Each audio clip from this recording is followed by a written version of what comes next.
Quantum on the treadmill. Checkpoint. The story so far. About 2 months ago, I underwent a percutaneous coronary intervention, including coronary angioplasty and the placement of two coronary stents. That shook my world a little bit. I decided it was time to get serious about my health. Since then, I have lost almost 25 pounds and lowered my average blood sugar to 118 with a glucose management indicator or GMI of 6.1%. And along the way, I have learned quite a bit about quantum physics.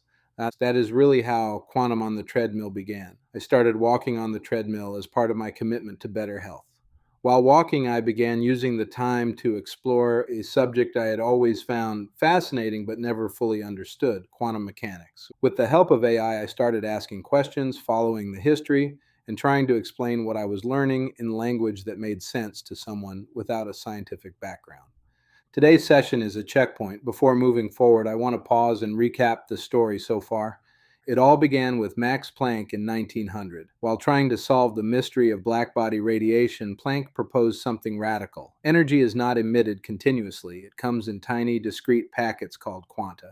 Planck initially considered this a mathematical solution to a difficult problem, but it became the spark that ignited the quantum revolution. A few years later, Albert Einstein took Planck's idea much further. He argued that light itself behaves as though it is made of individual packets of energy, which we now call photons. His explanation of the photoelectric effect showed that quantum ideas describe something real about nature, not merely a mathematical convenience. Then came Niels Bohr, who applied quantum principles to the atom. Bohr proposed that electrons can occupy only specific energy levels. They move between those levels by absorbing or emitting precise amounts of energy. His model explained the spectral lines of hydrogen and provided the first successful quantum description of atomic structure. The next breakthrough came from Louis de Broglie, who turned the idea around. If light, which we normally think of as a wave, can behave like a particle, perhaps matter, which we normally think of as particles, can behave like a wave. His matter-wave hypothesis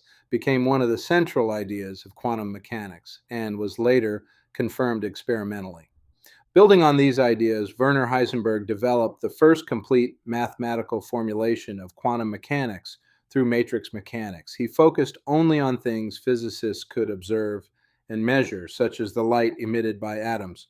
The mathematical patterns he discovered turned out to involve non-commuting matrices. In ordinary arithmetic, the order of multiplication does not matter. In Heisenberg's mathematics, it did. That unusual feature was not simply a mathematical curiosity. It revealed something profound about nature and helped lead to Heisenberg's uncertainty principle.